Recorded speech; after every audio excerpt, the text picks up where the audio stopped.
ఓం శాంతి 9/8/2025 సాకార ఈశ్వరీయ మధుర మహావాక్యాలు. మధురమైన పిల్లలారా, ఇది పురుషోత్తమ కళ్యాణకారి యుగం. ఈ యుగంలోనే మీరు చదువు ద్వారా శ్రీకృష్ణ పురానికి యజమానులుగా అవ్వాలి. ప్రశ్న: తండ్రి మాతలపై జ్ఞాన కలశాన్ని ఎందుకు ఉంచారు? ఏ ఆచారం భారతదేశంలోనే నడుస్తుంది? జవాబు: పవిత్రత రాఖీని కట్టి అందరినీ పతితుల నుండి పావనంగా చేసేందుకు తండ్రి మాతలపైనే జ్ఞాన కలశం పెడతారు. రక్షాబంధన పండుగను ఆచరించే సంప్రదాయం భారతదేశంలోనే ఉంది. సోదరి సోదరుడికి రాఖీ కడుతుంది. ఇది పవిత్రతకు గుర్తు. తండ్రి చెప్తున్నారు, పిల్లలారా, మీరు సదా నన్ను ఒక్కరిని స్మృతి చేస్తే పావనంగా అయ్యి పావన ప్రపంచానికి యజమానులుగా అవుతారు. పాట: భోలానాథుడికి సాటి అయిన వారు ఎవ్వరూ లేరు. ఓం శాంతి. ఇది భోలానాథుడి మహిమ. వారిని ఇచ్చేవారు అని అంటారు. లక్ష్మీనారాయణలకు ఈ రాజ్య భాగ్యాన్ని ఎవరు ఇచ్చారో మీకు తెలుసు. స్వర్గస్థాపన చేసేవారు భగవంతుడే కనుక వారే ఇచ్చి ఉంటారు.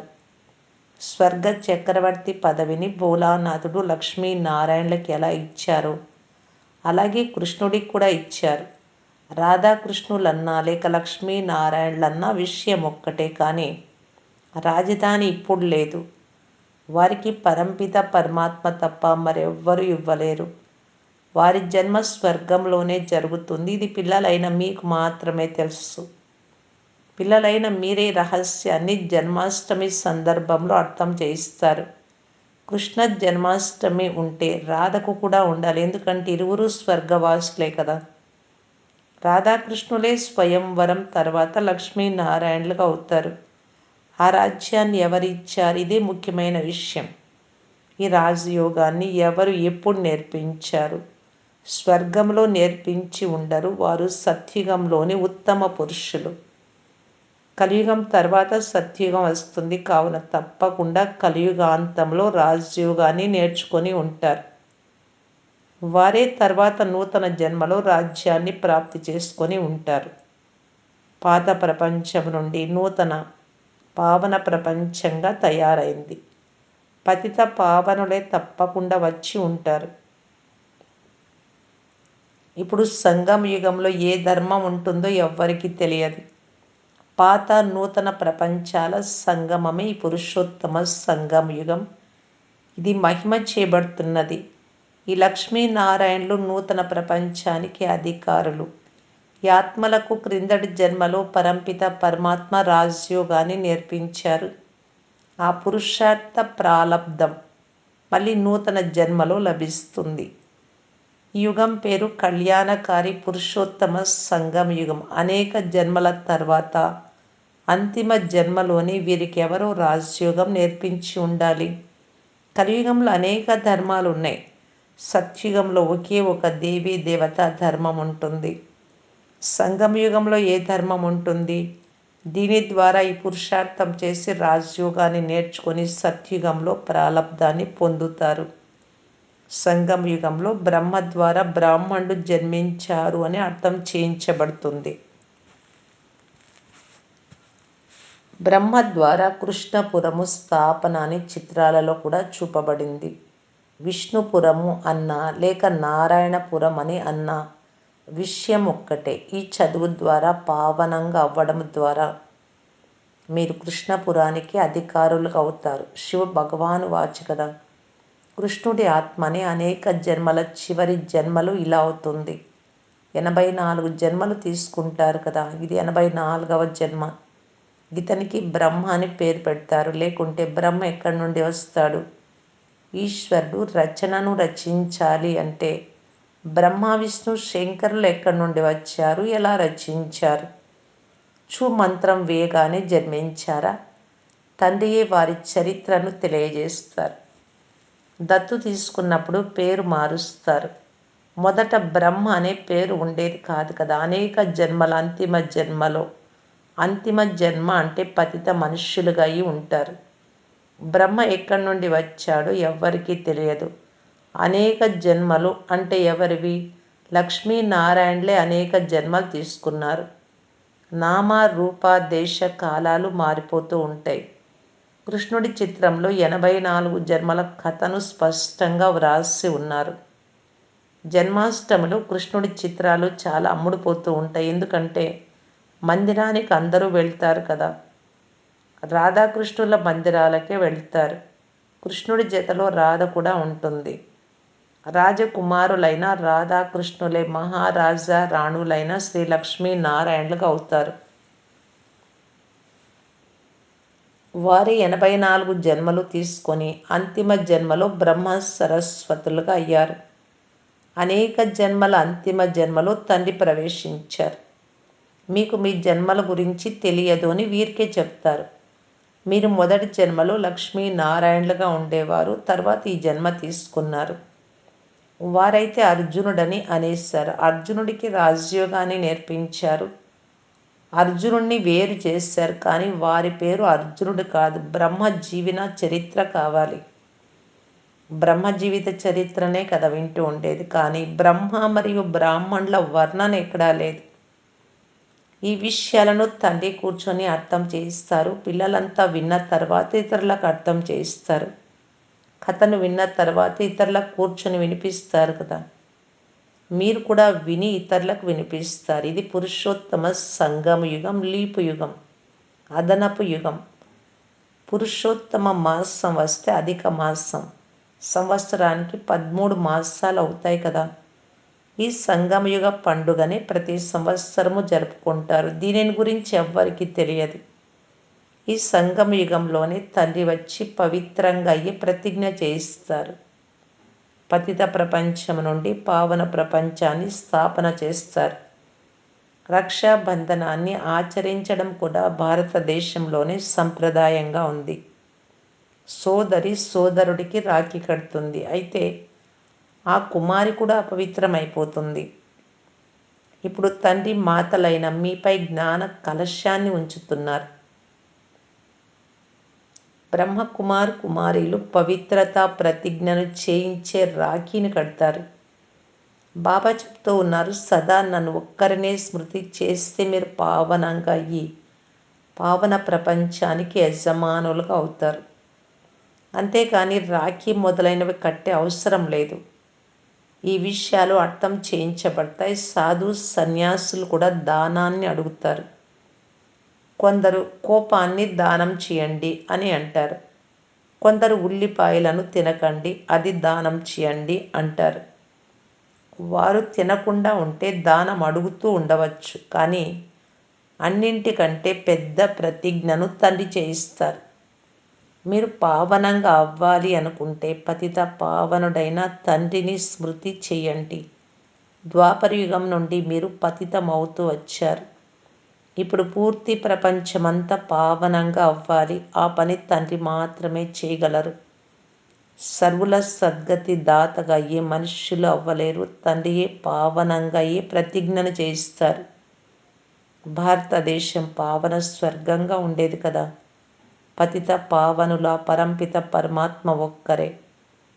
కృష్ణుణ్ణి పతిత పావనులు అని అనరు. వారు జన్మిస్తారు. వారి తల్లి తండ్రులను కూడా చూపిస్తారు.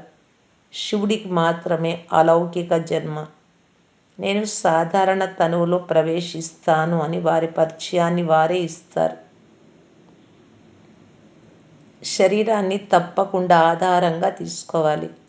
నేను జ్ఞానసాగరుడను, పతిత పావనుడను, రాజయోగాన్ని నేర్పించువాడను. తండ్రి స్వర్గ రచయిత. నరకాన్ని వినాశనం చేస్తారు. స్వర్గం ఉన్నప్పుడు నరకం ఉండేది కాదు. ఇప్పుడు పూర్తి రౌరవ నరకం అయిపోయింది. ఎప్పుడైతే పూర్తి తమో ప్రధాన నరకంగా మారిపోతుందో అప్పుడే తండ్రి వచ్చి సతో ప్రధాన స్వర్గంగా తయారు చేస్తారు. 100% పతితం నుండి 100% పావనంగా తయారు చేస్తారు. మొదటి జన్మ సతో ప్రధానమైనదే లభిస్తుంది. పిల్లలు విచార సాగరం మతనం చేసి ఉపన్యసించాలి. ఒక్కొక్కరికి అర్థం చేయించే విధానం వేరువేరుగా ఉంటుంది. తండ్రి కూడా ఈరోజు ఒక విషయాన్ని తెలియజేస్తారు. ప్రతిరోజు ఒకే విధంగా అర్థం చేయించరు. టేపు ద్వారా విన్నది విన్నట్లే ఎవ్వరూ చెప్పలేరు. బాబా ఏదైతే వినిపిస్తారో అదంతా డ్రామాలో నిర్ణయమై ఉంది అని పిల్లలకు తెలుసు. ప్రతి పదము కల్పకృతం ఎలా వినిపిస్తారో అలాగే వినిపిస్తారు.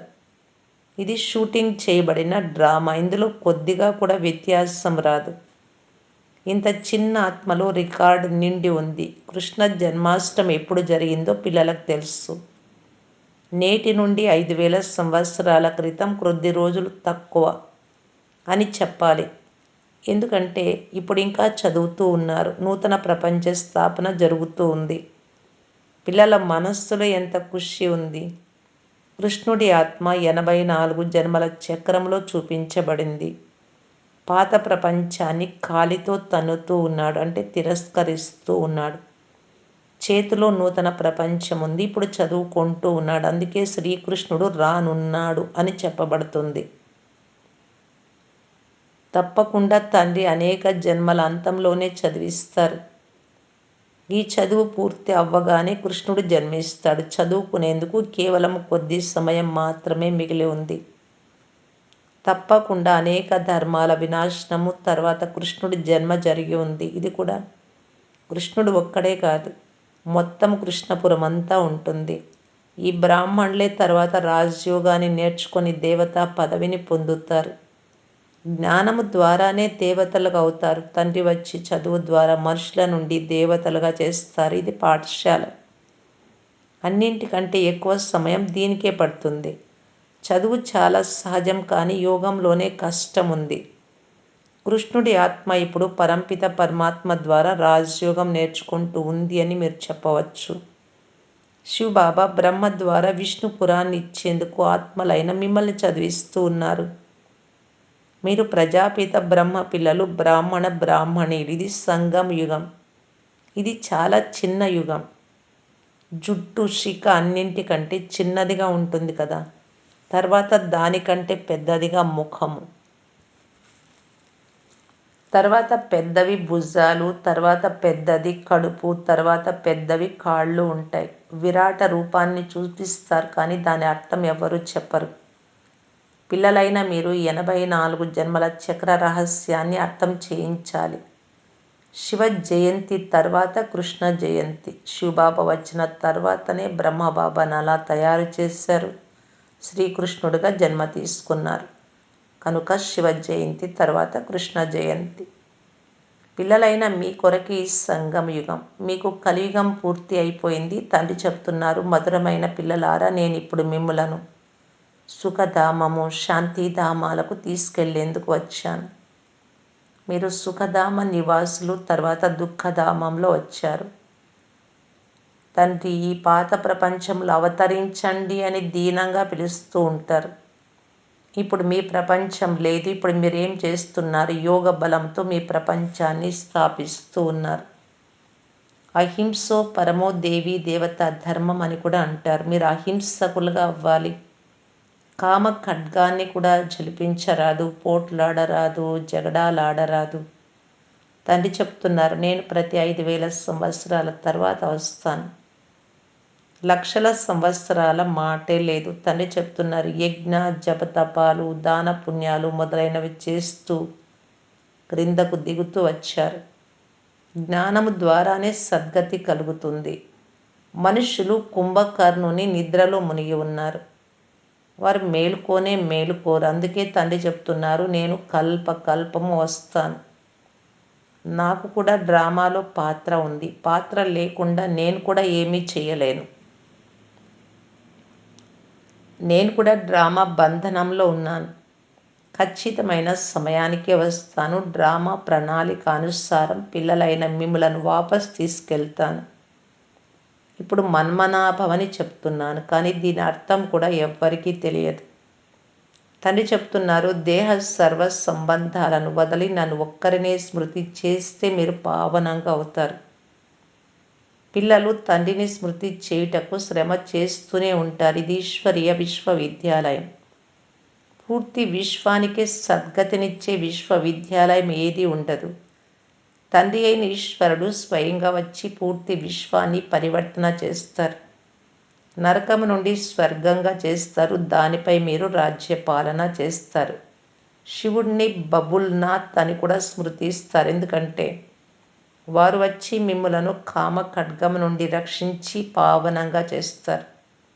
భక్తి మార్గంలో చాలా ఆడంబరం ఉంది. ఇక్కడ శాంతిగా తలంపు చేయాలి. మనుషులు అనేక ప్రకారాలైన హఠయోగాలు మొదలైనవి చేస్తారు. సన్యాసుల నివృత్తి మార్గమే భిన్నమైనది. వారు బ్రహ్మంను గౌరవిస్తారు. వారు బ్రహ్మయోగులు, తత్వయోగులు. అది ఆత్మలు నివసించే స్థానం. దానిని బ్రహ్మాండమని అంటారు. వారు బ్రహ్మతత్వాన్నే భగవంతుడని భావిస్తారు. అందులో లీనమైపోతాము అని అంటారు. అంటే ఆత్మను వినాశిగా చేసేస్తారు. తండ్రి చెప్తున్నారు, నేనే వచ్చి అందరికీ సద్గతిని ఇస్తాను. శివబాబాయే సర్వులకు సద్గతి ఇస్తారు కనుక వారు వజ్ర సమానం. మిమ్మలను బంగారు యుగంలోకి తీసుకెళ్తారు. ఇది మీకు కూడా వజ్ర సమానమైన జన్మ. తర్వాత బంగారు యుగంలోకి వస్తారు. ఈ జ్ఞానమును తండ్రి వచ్చి చదివిస్తారు. ఈ చదువు ద్వారా మీరు దేవతలుగా అవుతారు. తర్వాత ఈ జ్ఞానం ప్రాయలోకం అవుతుంది. ఈ లక్ష్మీ నారాయణలలో కూడా రచయిత రచనల జ్ఞానం లేదు. మంచిది. మధురాతి మధురమైన అపురూపమైన పిల్లలకు మాతాపిత బాప్ దాదాల ప్రియ స్మృతులు మరియు గుడ్ మార్నింగ్. ఆత్మిక పిల్లలకు ఆత్మిక తండ్రి నమస్తే. ధారణ కొరకు ముఖ్య సారము. ఫస్ట్ పాయింట్, ఈ పాత ప్రపంచంలో ఉంటూ డబల్ అహింసకులుగా ఈ యోగ బలంతో మీ నూతన ప్రపంచాన్ని స్థాపించాలి. మీ జీవితాన్ని వజ్ర సమానంగా చేసుకోవాలి. సెకండ్ పాయింట్, బాబా ఏదైతే వినిపిస్తారో దానిని గురించి విచార సాగర మథనం చేసి ఇతరులకు కూడా వినిపించాలి. ఈ చదువు పూర్తి అవ్వగానే మేము కృష్ణపురంలోనికి వెళ్తాము అని సదా సంతోషంగా ఉండాలి. వరదానము, ఆ పవిత్రత యొక్క నామ రూపాలను కూడా సమాప్తం చేసి హిస్ హోలీనెస్ అనే టైటిల్ను ప్రాప్తి చేసుకునే హోలీ హంస భవ. ఎలాగైతే హంస ఎప్పుడు రాళ్లను ఏరుకోకుండా రత్నాలను ధారణ చేస్తుందో, రాళ్లతో కలిపి ఉంటే కూడా, అలా హోలీ హంసలు, పవిత్ర హంసలు ఎవ్వరి అవగుణాలు అనే రాళ్లను ధారణ చేయరు. వీరు వ్యర్థాన్ని మరియు సమర్థాన్ని వేరు చేసి వ్యర్థాన్ని వదిలేస్తారు, సమర్థాన్ని తమదిగా చేసుకుంటారు. ఇటువంటి హోలీ హంసలే పవిత్ర శుద్ధమైన ఆత్మలు. వీరి ఆహారము వ్యవహారం అన్నీ శుద్ధంగా ఉంటాయి. ఎప్పుడైతే అశుద్ధము అనగా పవిత్రత యొక్క నామ రూపాలు కూడా సమాప్తం అవుతాయో అప్పుడు భవిష్యత్తులో హిస్ హోలీనెస్ అనే టైటిల్ ప్రాప్తిస్తుంది. అందువలన పొరపాటును కూడా ఎవ్వరి అవగుణాలను ధారణ చేయరాదు. స్లోగన్, ఎవరైతే పాత స్వభావ సంస్కారాల వంశాన్ని కూడా త్యాగం చేస్తారో వారి సర్వంశ త్యాగీలు. అవ్యక్త సూచన, సహజ యోగులుగా అవ్వాలి అంటే పరమాత్మ ప్రేమ యొక్క అనుభవీలుగా అవ్వండి. ఏ కార్యం చేస్తున్నా తండ్రి స్మృతిలో లౌలీనమై ఉండండి. ఏ విషయంలో అయినా విస్తారంలోకి వెళ్ళక విస్తారానికి బిందువు ఉంచి బిందువులో ఇమిడ్చివేయండి. బిందువుగా అయిపోండి, బిందువు పెట్టండి. అలా చేస్తే మొత్తం విస్తారమంతా వల అంతా ఒక్క సెకండ్లో ఇమిడిపోతుంది. సమయము మిగిలిపోతుంది. శ్రమ నుండి విడుదలైపోతారు. బిందువుగా అయి బిందువులో లవలీనమైపోతారు. ఓం శాంతి.